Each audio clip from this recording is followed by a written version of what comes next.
আমরা তাদের সাথে কথা বলেছি, এইখান থেকে প্রতিনিধি গেলে তারা তাদেরকে রিসিভ করবে। আমরা এখান থেকে 3টি অঙ্গ সংগঠনের 6 জন যাব। President secretary okay no problem, 6 জন যাব। প্রেসিডেন্ট সেক্রেটারি যুবদল থেকে তাদের সাথে কথা হয়েছে। আমাদের সিকিউরিটি অফিসার বলেছে যে প্রতিনিধি আসলে তারা সে প্রতিনিধিকে আলাদা করবে। আমাদের গাড়ির ব্যবস্থা আছে, আমাদের গাড়িতে আমরা যাব। তাদের গাড়িতে গেলে দ্রুত আমরা যেতে পারবো, আবার আসবো।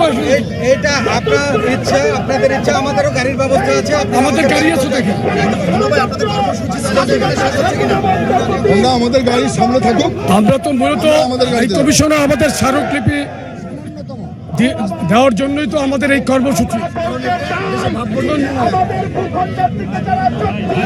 আমরা তো আইন শৃঙ্খলার প্রতি আমাদের একটি দায়িত্ব আছে বিধায় আমরা আলোচনা করছি যে আমাদের স্মারকলিপি আমরা কিভাবে দিতে পারি। আমাদের মুখ্য উদ্দেশ্য হলো ভারতীয় আগ্রাসনের বিরুদ্ধে প্রতিবাদ জানানো, প্রতিবাদী পদযাত্রা।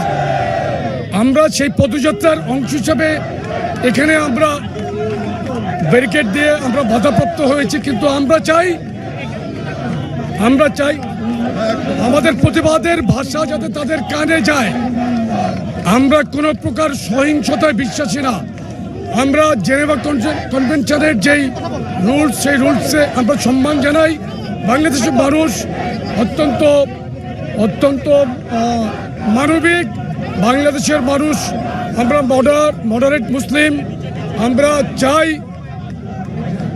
আমরা চাই যে আমাদের প্রতিবাদের ভাষা দিল্লির সাউথ ব্লক পর্যন্ত যাতে তারা পৌঁছিয়ে দেয়।